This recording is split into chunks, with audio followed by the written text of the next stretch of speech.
नमस्कार. Welcome back to Kalagiri. तुम्ही कधी असा विचार केलाय का की सोन्यासारखं दिसणारं तसं रेशीम नक्की येतं कुठून?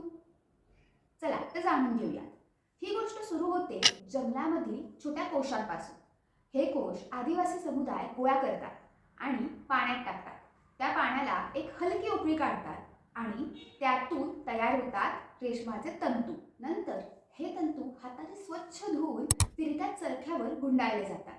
एकदम शांत पण जादू असलेली प्रक्रिया. मग येतं रंगकाम. नैसर्गिक रंगात हे तंतू बुडतात आणि त्यांच्या अंगावर येते एक उबदार रंगीत चमक.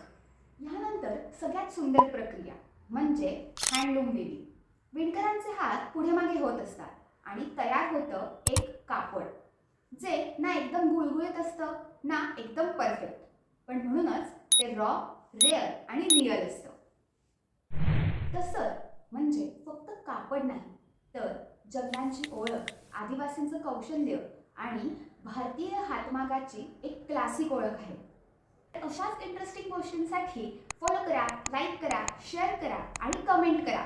थँक्यू.